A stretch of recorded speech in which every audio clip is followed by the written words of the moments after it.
Hi there everybody, this is David, and I've just got to say, I am not one to adapt to some new technology quickly. I am not that guy who's all like, hey, the new iPhone's out, let me go and grab it. I don't have a Ring doorbell, I don't have a Nest thermostat, I still, shock and horror, actually get up to turn on and off the lights. I still write my grocery lists with a pen and pencil. So whenever I heard about the MetaQuest virtual reality system, I didn't think much of it. That is until I heard that Triangle Strategy was being ported on over to it. So in today's sponsored video, I do want to tell you all about it, and I do think that that's worth a sub as I try my hardest to get to 100,000 subscribers by the end of this year. With your help, your like, and your sub, I do just know that I can get there.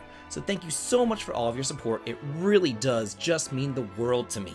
And now, let me tell you all about my experience, not only with Triangle Strategy, but also with the MetaQuest 3S, and just virtual reality in general, because I've never played anything quite like this before. I mean, this is a whole new ball game, folks, and if you do want to learn more about it at any time during the video, please just click on the links below as we get into this MetaQuest system. And I didn't do my hair before this video because it's just going to get wrecked. Anyway, let's go ahead and go. Funnily enough, when the MetaQuest team reached out to me for this collaboration, I initially did reject their offer because I didn't own the system, but they graciously sent me the MetaQuest 3S to use for this review, and after experiencing all that it can do and its full capabilities, and just seeing like what virtual reality is all about, I guess you can call me a convert, cause this thing's pretty freaking cool.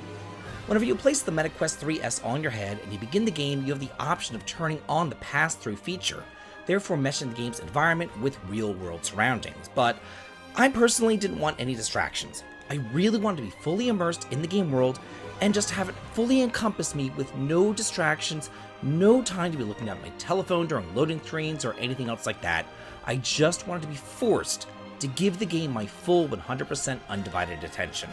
I mean, I absolutely adored Triangle Strategy whenever I first played it back on the Nintendo Switch, so I was really interested to see what stayed the same and what changed as it made the merge over into virtual reality. The visual style has remained unchanged, thankfully. It still has that HD 2D goodness that we all know and love, and nothing has been downgraded. In fact, you are fully immersed in the game world. Everything looks much more in-depth, colorful, and vibrant. The whole experience really is a feast for the eyes. The voice acting comes straight out of the headset, as does the music. It's almost like you're hearing it in surround sound. It's pretty neat. Then there's the battlefields. You can literally like pick them up, rotate them an entire 360 degrees, and then put them back down.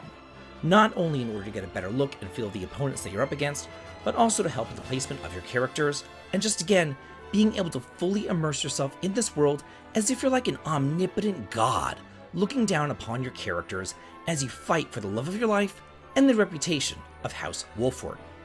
Now, instead of just moving your characters about the field, you pick them up and you place them on the field. And it's kind of neat, because they each kind of look like 2D paper dolls as you pluck and place them from one point on the battlefield to another in order to strategically deal with your foes. The storyline now also unfolds through scrolls, with the full background of Norzelia behind you as you listen and learn more about your characters and soak in the masterpiece that Square Enix designed. And now, let me just deep dive into that, especially if you didn't play the original game before, because I just want to tell you what to expect. Triangle Strategy takes place in the land of Norzelia, where there's a tenuous peace between the three rival kingdoms. However, that peace is quickly shattered on the eve of our hero Serenoa's wedding. And it doesn't take long for kings to be assassinated, towns to be burned to the ground, and nobles to be backstabbed, and invasions to take place. I guarantee that you will just be hooked by it all. There is no anime nonsense to be found here. This is all straight up political intrigue and adult problems, and I am here for it. Over the course of your adventure, you will find over 20 different characters to recruit, all with different job classes, spells, stats, and abilities, so it's super fun just to experiment with everybody that the game gives you, and another really cool twist, all of your choices here actually matter, with the scales of conviction system in place. By weighing the scales in your favor, you're able to help choose the outcome of where you go and what you do. And I do say help choose because really your party decides what you do together, and then they all vote on it. So it's your job to try and convince them all to do the right thing. It's a really interesting and progressive take on the kind of trite, good, neutral, evil system that other games utilize, because the choices here aren't just black and white. They will instead have you thinking deeply with lands, characters, cultures, and kingdoms around you, and how your choices could possibly affect them. And also, depending on the choices that you do make, you might end up like in an entirely different country, fighting entirely different battles and recruiting entirely different characters than a different playthrough. Seriously, folks, every single playthrough is completely different here. And now, let me discuss the battle system, as this game takes great inspiration from that absolute banger classic Final Fantasy Tactics. You know where positioning matters, and if you get behind an enemy, you will deal a critical hit, and if you surround an enemy, all your characters will gang up on them and deal additional hits as well. But that's not the end of it, as everybody has different magical spells and various abilities, but that's been upgraded since 1997's Final Fantasy Tactics, as magic spells will now not hurt your own allies, and they all come with secondary elemental effects too. Ice will freeze the ground, slowing down any units crossing it. Fire causes it to burn, which inflicts damage and can melt the ice into puddles. And God help the enemy if you do strike a puddle with lightning. MP is also a thing of the past. Every party member instead uses TP, and you begin each battle with 3 TP and can regenerate it at the rate of 1 per turn. It is a nice change, and it's simple to keep track of. Speaking of simple, they instituted a turn order gauge similar to Final Fantasy X's, so you know exactly whose turn it is coming up next.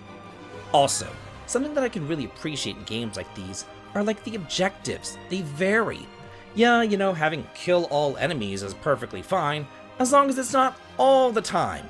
And triangle strategy does take that to heart, as there's all sorts of different things to do here, such as like lasting a certain number of turns, saving a certain party member, opening up a drawbridge, commandeering a boat, or not letting all the enemies escape.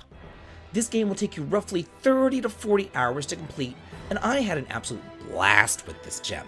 So now I do want to ask you, how did you feel about it? And have you played it on MetaQuest? Let me know in the comments and let's all talk and chat about it. And if you do want to get it for yourself, it is available right now in the MetaQuest store. So please just click the links below in order to learn more. And if you did like this video, here's another video that I really do think that you'll enjoy too. So do be sure to check that one out. And as always, have a good day.